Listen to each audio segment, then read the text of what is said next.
Marhaba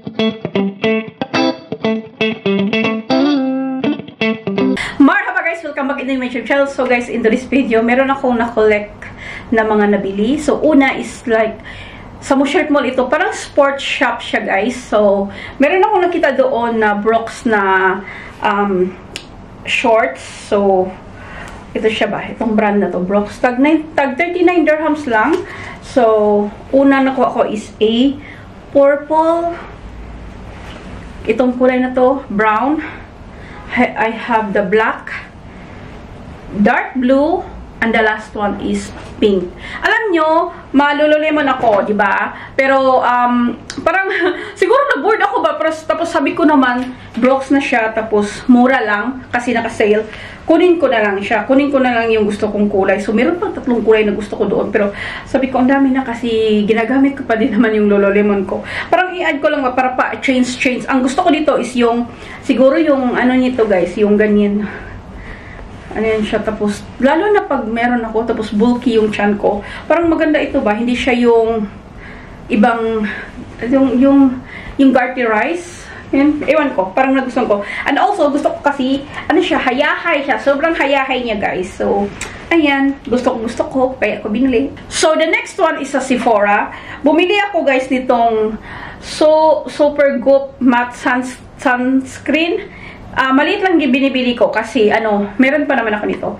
Ano lang, para ano ko lang siya ba? Swap. Tama ba? Swap. So, 85 dirhams lang naman na maliit, pero matagal din siyang maubos. So, ito yung ating top sunscreen ko. Anisa at saka yung Super Goop. So, guys, i-quick add ko lang itong Sephora sale sa nabili namin sa online ni Bossing. And ito na siya. Hindi ko pa kasi na edit yung pinag-haul ko. So, bumili kasi si Bossing ng ano niya guys, perfume.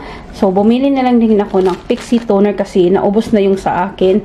So, next is, ang nabili ko is yung kay Laura Mercier na Caviar Stick Eye Color, eye pencil ba? So, gustong-gusto ko na ito dati kahit hindi pa ako nagme-makeup kasi gusto kong wala lang guys.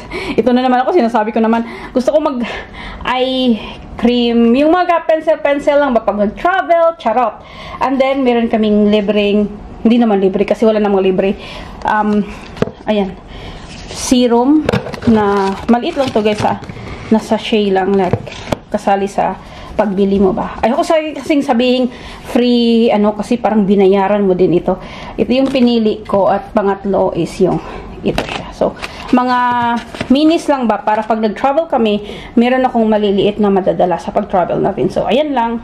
Next one, isa lang naman. Sali ko na lang nakasale ito sa Brands for List lang.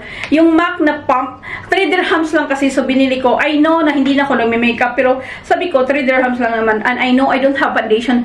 Nagplano ako na bumili ng isang foundation. Alam kong Estee Lauder lang ang magkasya nito. And alam kong I love din na Estee Lauder ka. Parang feeling ko, Estee Lauder yung bibilhin ko. Kung bibili man ako. I'm not 100% sure. Pero, kasi hindi na ako nagpa-foundation. Binili ko lang siya kasi 3 dirhams. Pero, in case, pag gusto kong mag-foundation or bili ng foundation, siguro, gamitin ko is Estee Lauder. So, bumili na ako ng pop. So, the next one is from H&M. So, diba sabi ko sa inyo na gusto ko another color ng yung stripy ko na pang cover beach. So, bumili na ako guys. Red ang napili ko. Ayan siya.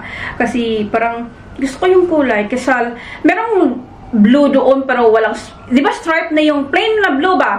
Sabi ko, tapos ayoko din naman yung brown at white kasi pag sunscreen baka yung makulayan yung puti. So parang ito okay naman siguro. So ayan siya. So XL ang kinuha ko, linen blend ito kasi ito daw yung maganda. So next one na nagkuha ko, ito is sa 10 section kasi ito siya guys, like black and white na pang cover ko guys kasi nga sabi ko din na I think I'm going to like wear a dress now, like kung ano man ako magdi-dress is ito yung gagamitin ko.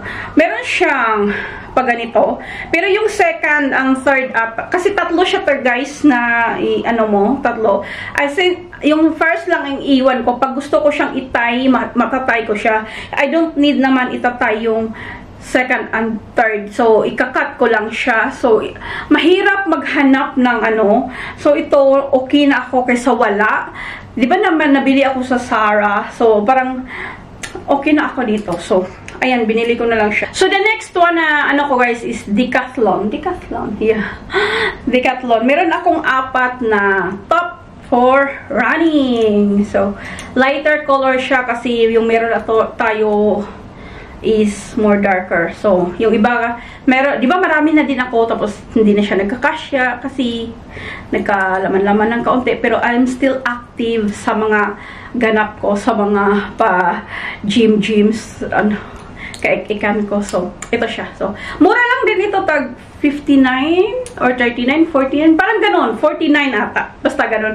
Ayan siya guys. So, 4 para sa lighter color ng summer. So, the next one, nung nabili ko ito guys sa Zara, sa Dubai, walang available na yung black na kulay na size ko. So, it's not available. So, naghanap-hanap ako. Meron dito, nakuha ko na siya talaga. So, ito siya yung faded na tingi. Same as dito. Ayan siya. Nito, may brown din ito nung na nag-mention ko din na mayroong black na gusto ko pero not available. So, ayan, nagka-meron na kayo. So, the next one, guys, is, ano bang, ano nito? Ang tawag ko? Springfield. Meron akong 2. Ayun ko ba, yung, meron din akong nabili next na, ano, shop, guys. Yung mga ganitong, hindi siya yung pakulay ba? Yung ganitong style ng pa-arm niya, yung hayahay arm. So, ito siya, nabili ko. Merong white, yung white talaga ang ayaw ko talaga. Walang brown. Iwan ko bakit gold dito, pero okay lang kasi. Hayahay kasi siya, guys. So, ayan. So, ito yung sinabi ko, yung arm na same na ganito, guys ba? Yung paganyan na shorter arm lang siya. So, meron akong 3 kulay. This one is from, anong tawag, guys? Espera, hindi ko alam. Basta, yan siya. Mura lang din naman ito, 49 dirhams. So, meron ako itong kulay nito, parang peach. Hindi din siya beige. So, peach or, hindi din siya pink siguro. Ay, basta ganyan. Green at saka, ano. So, hindi ko naman kinuha yung black kasi mapadami na yung black ko. Kaya kukunin ko pag nabalik doon. So far, nung time na yun, 3 lang ang kulay na nasa isip ko. So, ayan. Yun na ang pa-haul ko for today, guys. Shukran for your watching. Please don't forget to like, subscribe, and I will see you again soon. Bye-bye!